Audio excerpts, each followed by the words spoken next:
Good morning. Genesis chapter 1, we're now verses 1 to 2. We left off about how the earth, according to Scripture, was created for man as an inheritance. And the question has already been asked, if the earth was created without man for innumerable amount of years, billions, millions, however somebody put it, without proof, then why wasn't man created at the onset? Why did the earth have to go, the world go to chaos and void of life? And say, oh, okay, let's create man. That's right. That's why we created the earth. Or that's why God created the earth, depending upon your religious point of view. Since Scripture is so reliable on this issue, it's scientific, doesn't violate science. It speaks of a creator God, which is statistically the most feasible. If it had to evolve, the statistics are so far out of reach that they're beyond the age of the universe just for man to evolve into a point where he can survive. The many times that the blood clotting system or the brain or the heart, the lungs, doesn't quite function well enough, and it reaches a crisis, and then the human race dies out. Then start over again and over again and over again. That's beyond the age of the universe. But if there was a designer creator, created it all intact the first time with such a perfect design, then we have a plausible argument.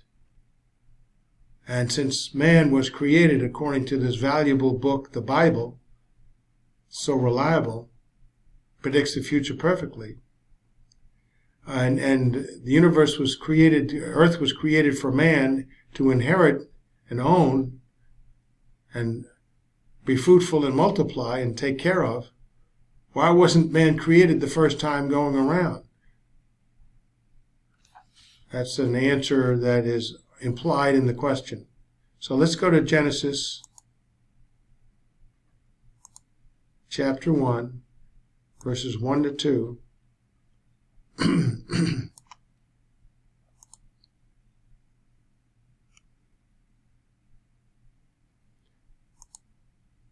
We can look for this sentence here. And God's word states that the world was specifically created as man's inheritance.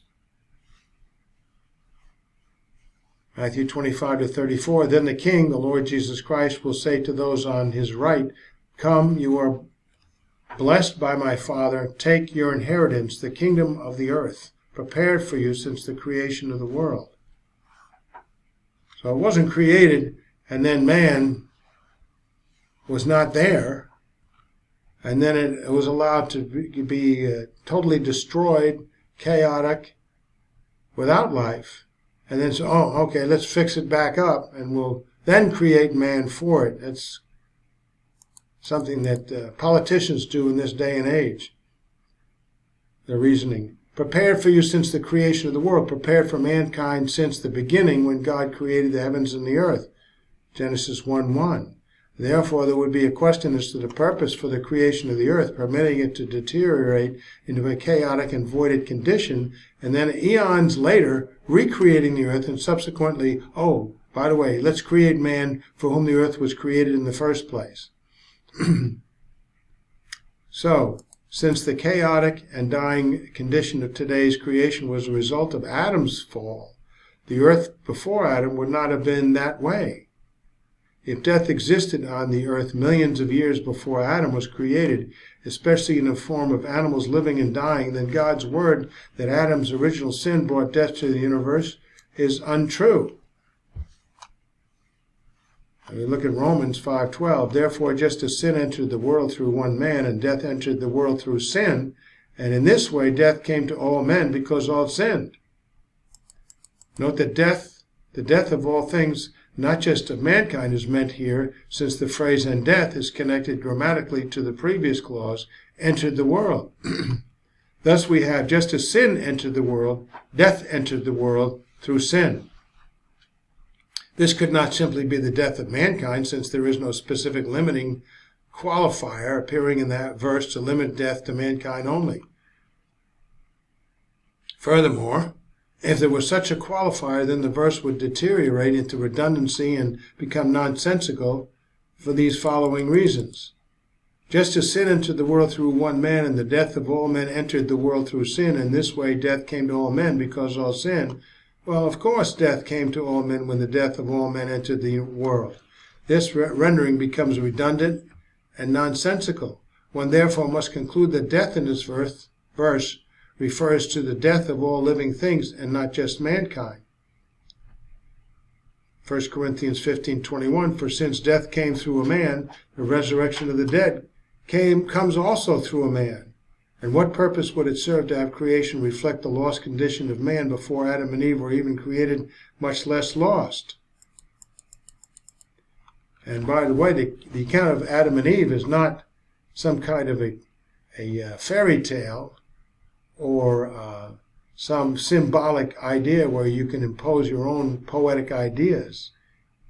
It's an account that's historically penned, so you can't take it for other than what the author wrote it for.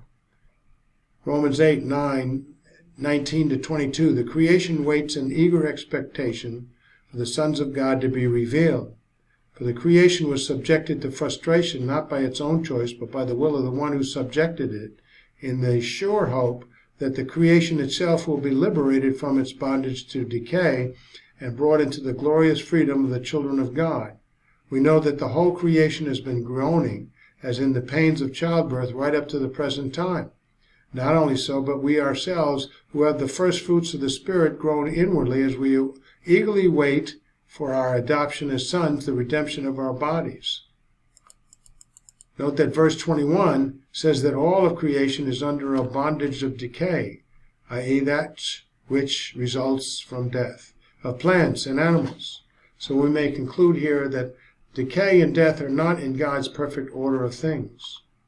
Thus decay and death could not have been part of God's original creation, which he declared as very good. Rather, it came about as a result of Adam's sin in the garden and not before. So as believers await the redemption of their bodies, the final redemption, this is in 1 Corinthians 15:35-49, so the whole of creation, which reflects the sinful condition of man via decay and death, also awaits its redemption into the new heavens and the new earth. We have 2 Peter 3:13 and Revelation 21:1. Now, point 4, the earth created one time recently. Interesting. How many times have I seen, even on television last night, about fossils and being discovered and samples being taken in Antarctica and the Arctic, and saying over and over and over again, 400 million years, 300 million years. Well, they never actually provide information that verifies whether that's reliable or not. In Revelation 21:1, then I saw a new heaven and a new earth, for the first heaven and the first earth had passed away, and there was no longer any sea. Notice that the first heaven and the first earth passed away in Revelation 21:1, thousands of years after Adam and Eve were created, strongly indicated that God created the heavens and the earth only one time before this, and did not recreate it again before Revelation 21:1.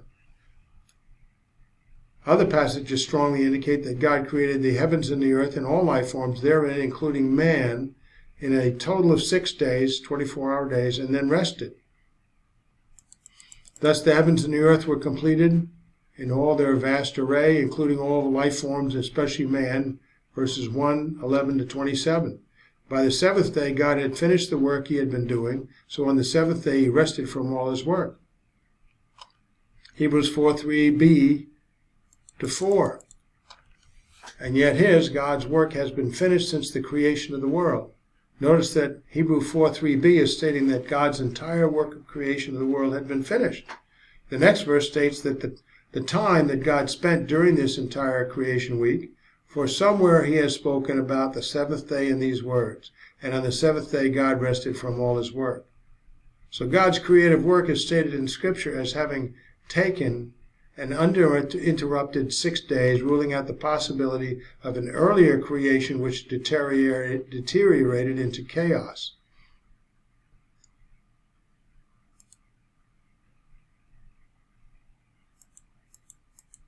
Now, Dr. Baugh says in his book, a repetitive phrase given again and again in the creation account in Scripture is the evening and the morning.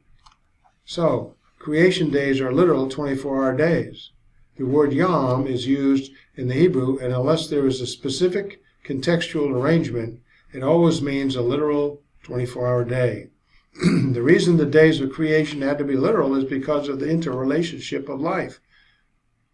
Recall that plant, insect, animal life, and non-living elements of nature such as light, rain, air, and so on are interdependent upon one another such that they need to be in creation at the same time for one another in order to survive.